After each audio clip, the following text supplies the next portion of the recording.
দেখুন জিরোমিও 11-14 পদ কি বলছে, অতএব তুমি এই জাতির নিমিত্ত প্রার্থনা করিও না, ইহাদের জন্য খেদোক্তি কি প্রার্থনা উৎসর্গ করিও না, কেননা ইহারা বিপদহেতু যে সময় আমাদের ডাকিবে তখন আমি ইহাদের কথা শুনিব না। আপনি জানেন সে ব্যক্তি মন্দকে আশ্রয় দেয়, আর একটা সময় আসে যখন ঈশ্বর সে ব্যক্তিকে ছেড়ে দেন।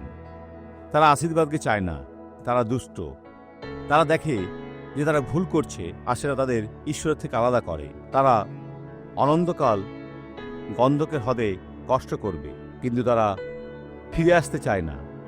তাদের জন্য প্রার্থনা করুন যারা ফিরতে চায়, তাদের জন্য দয়া ভিক্ষা করুন, কে জানে হয়তো তারা ফিরবে। এই সাক্ষ্যটি দেখুন। ডাক্তার আমার চিকিৎসা করে দেখেছেন আমার অনেকগুলো স্কলেরোসিস রয়েছে। অনেকগুলি স্কলেরোসিস ছিল, সেটাই। আর এখন আজ কি ভালো হলো? এখন আমি স্বাভাবিকভাবে চলছি, ঠিক তো? আমি জানি আজ আমি মায়ের সাহায্যে এখানে এসেছি। ঠিক। এর মা কোথায়? ওইখানে। মা এখানে আসুন। আর এখন বিজয় যাত্রার সময় আমি চলেছি একা? হ্যাঁ, ভাবছিলাম লোকেরা কেন এত ধীরে চলছে। আমি প্রত্যেককে পাশ কাটিয়েছি। এখন স্বাভাবিকভাবে চলুন, স্বাভাবিকভাবে। মা, ও কি এইভাবে খুব ধীরে চলতো? কষ্ট করে, কিন্তু হ্যাঁ। হ্যাঁ, কিন্তু এখন কি ভালো আছে? বোন, ওকে উৎসাহ দিতে হবে, কারণ এটা বিশ্বাসের বিষয়, এটা বিশ্বাসের দ্বারা। এখন আসুন, আসুন। তোমার নাম কি? কি?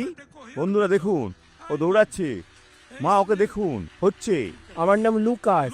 লুকাস। প্রভু আশীর্বাদ করুন।